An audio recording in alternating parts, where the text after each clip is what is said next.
Hi, I'm Micah Shilanski from Federal Retirement, and this is the FERS Federal Fact Check.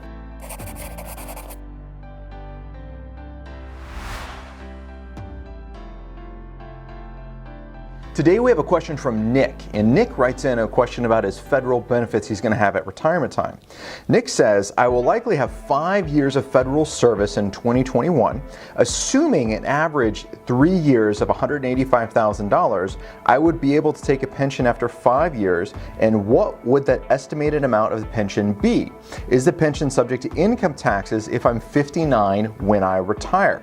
You know, Nick, that's a great question. So a couple of things you got to think about on this is, number one, what are our rules for retiring, right? So the first thing is, in order to have an immediate retirement, you got to meet one of three gates.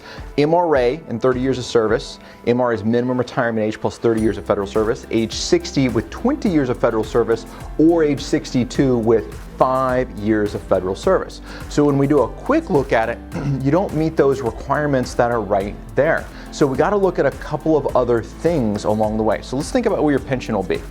So if you said that you're going to have around $185,000 is going to be your high three, and you're going to work for about 5 years. Well, the way the system works is for every year that you work, you get 1% added towards your high three. So 1% times 5 is 5%. 5% of $185,000 is roughly $9,250 a year. So this would be your annualized gross pension. Then OPM is going to divide it by 12 and round down, which is going to come around $770 a month is going to be your gross pension income. However, if you retire at 59 and you got 5 years of service, you didn't meet the gates that we talked about, right? The MRA and 30, the 60 and 20, or the 62 and 5.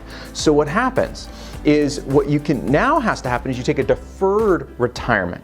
A deferred retirement means that you have your pension available, but you're vested, but you're not eligible to turn it on just yet. So you got to wait from 59 till 62. And then at 62, you can go and turn your benefit on, and you'll get the $770 a month. Now this is a gross number, not a net number, so that's when they're going to take deductions away from that.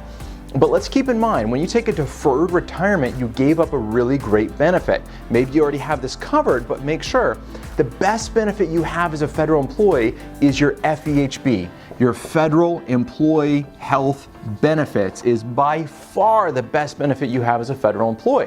And by taking a deferred retirement, which means you don't have enough to start your immediate pension, you're 59 and a half with 5 years of federal service, so you separate, you still get that 5 years is vested, you still have that $9,000 a year benefit, which is going to be there for you, but you're losing all your other benefits when you defer your pension till 62.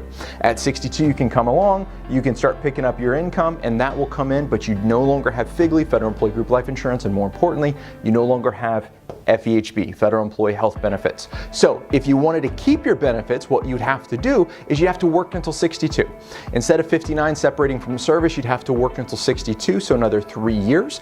And then you'd be 62 years young with 8 years of federal service. You could retire with an immediate pension. It'd be a little higher than this, right? Because instead of 5%, we use 8.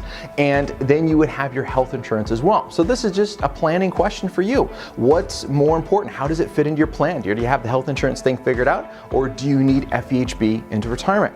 I hope that this has been helpful in answering your questions. Now, if you're watching this video and you like the information we provide, then help us out. Scroll down, leave us a comment, submit a question to us so we can come in the system. We can see how well we're doing. If you have any critiques, have any updates, thing you want us to change, let us know. We've changed, we've morphed over the years with your feedback. The feedback we've gotten from federal employees has been immense, and it's really helped us grow our practice in order to grow and change how we deliver information. So what benefits you? So if you have a question, submit it. You have a comment, submit us. Let us know what you think. Until next time, happy planning.